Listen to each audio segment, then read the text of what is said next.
শিক্ষার্থীরা থাকতো তাহলে এরকম চিত্রাঙ্কন প্রতিযোগিতা হওয়ার সম্ভাবনা ছিল না। আজ সে আমাদের মাঝে নেই। আমি মনে করি যে তাকে এই চিত্রাঙ্কনের মধ্য দিয়ে তিনিও চিত্রকর ছিলেন, চিত্রলেখা ছিলেন।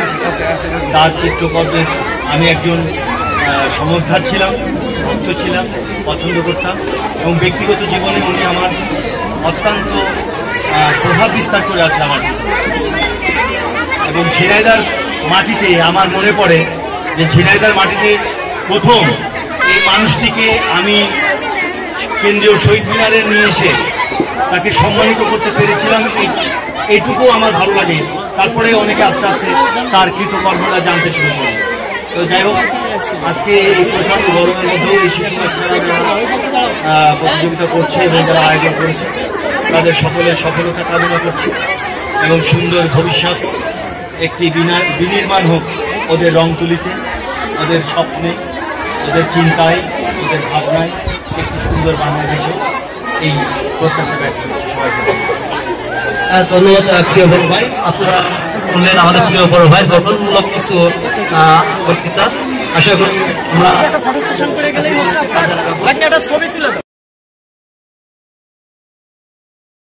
আমাদের প্রিয় বড় ভাই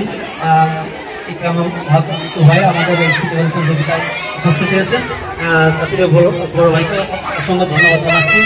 ভাই আজকে উপস্থিত হতে পেরে এই আয়োজনে আপনার অনুভূতি একটা করার জন্য অনুরোধ করছি। ধন্যবাদ।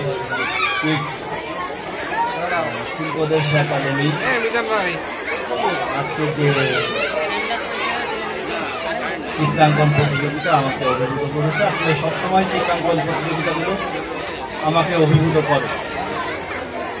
আর সবচেয়ে বড় বিষয় যে আজকে যাকে নিয়ে এই অনুষ্ঠান আয়োজন করা হচ্ছে সেই মানুষটি এই যারা আজকে চিত্রাঙ্কন করছে সেই সমস্ত মানুষের মতোই ওই বাচ্চাদের শিশু, তিনি ছিলেন একজন বীর মুক্তিযোদ্ধা। আজকে যারা ছবি আঁকছে সেই বাচ্চারা যাতে নির্মল আকাশে, প্রকৃতির সবুজের, মেঠো পথের, নদীর আঁকা বাঁকা আলপথের সমস্ত জায়গার ছবি আঁকার জন্যই কিন্তু সেদিন ছিল এবং তারা যুদ্ধ করে এই মানচিত্র, এই ভূখণ্ডটা এই